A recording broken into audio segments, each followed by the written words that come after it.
Well, it's a huge problem found in practically every community across the state. And no matter if you live in a house or even an apartment, it could be putting your family's health at risk. 13 Investigates tonight uncovers the secret in the house next door that no one has to tell you about, but we will.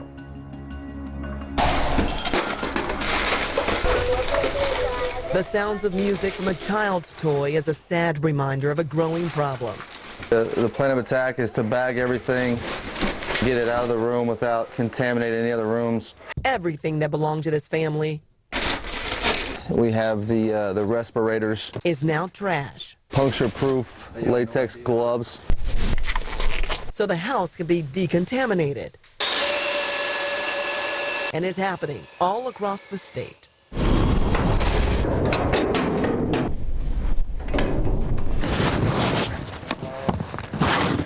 You know, I didn't know what the hell was going on. Chantel's sofa, child's car seat, 20 bags of clothes and toys. Stressful. Are now in this pile to be thrown out. It was all inside her garage. Also, a meth lab. But he had like a little setup back here, which, I mean, most guys, you know, they hang out in the garage, you know. I didn't think nothing of it. Her longtime boyfriend, Johnny Prater, was arrested right before Christmas. It took us 2 days to get in here and get everything out. And then we had to go from top to bottom and clean. She's getting help from Indiana State Decon, whose business is to decontaminate meth homes. It's very important to get this matter resolved, and it's expensive to do that. And business is booming, like the resurgent housing market, where buyers in Indiana may unsuspectingly be putting their lives in danger. People buy houses and their kids are breaking out in rashes and they don't know why. No mold, no nothing. And most of the time it turns out to be, hey, this was a prior drug house. The first known state case of someone getting sick from meth residue is in this home in Churubusco, just outside of Fort Wayne. This is coverage you can. It was the top story. All body nerve damage, breathing problems, depression, loss of concentration. Julie found hypodermic needles in vents, pill packets in the garage, and unusual stains on the walls. She contacted state police, who said a previous tenant had been arrested for making meth. And what you may not know that could affect your health and your family, the state does not require a seller to disclose that a home was ever used to make meth or store meth chemicals. Real estate expert Greg Cooper says the onus is on you to do the research about the home and its history. Ask them of the seller by email so they have some documentation of them. And another little thing is talk to the neighbors. You know, I would want to know if I was moving into a home. Amy Ballinger's neighbors across the street in Churubusco. I thought they were good boys at first. Just got arrested for making meth. The house is now in foreclosure. Veronica Moore.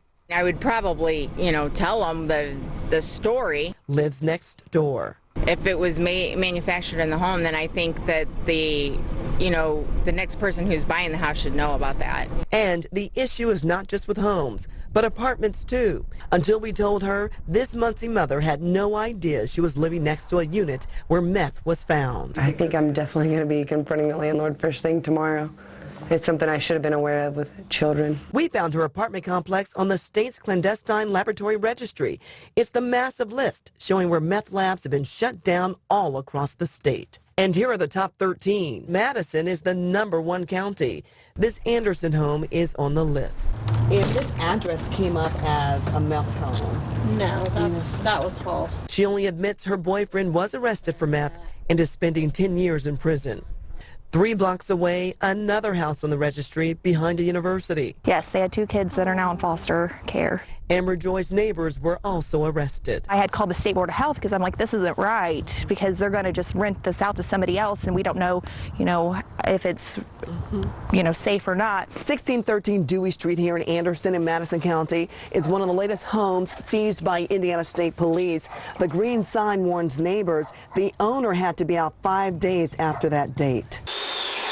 As the home is decontaminated, and I'm still scared. Next door neighbor Edna Hayes grieves for the 2- and 3-year-olds who lived there. Yeah, I worries about that because they was, inhaling all that stuff, and it was going to get me. They right there in it. And you have the right to call the county health department, which keeps track of meth lab locations, to find out the chemicals used and where they were found inside the property. Those gases permeate the environment. They get into the carpet and the drywall. Wipe it down. but it can be professionally cleaned by a company approved by the Indiana Department of Emergency Management. No word of the Cherubusco home was cleaned. It still sits for sale. The realtor wouldn't answer our questions. And remember Chantel? The single mother of 3 decided to clean her own home. That's allowed too under the direct supervision of an IDEM qualified inspector like Indiana State Decon. Get everything submitted to the health department, and you can have your life back at least. So Ready for that? She believes her family was divinely protected from a potential explosion. I wish people would stop doing this because it's not worth it. It tears up families. Now, testing for meth is not part of a home inspection, but you could make it part of the negotiations with the seller. Also, Indiana law requires sellers to disclose if someone died in the home, but not if it was a meth lab.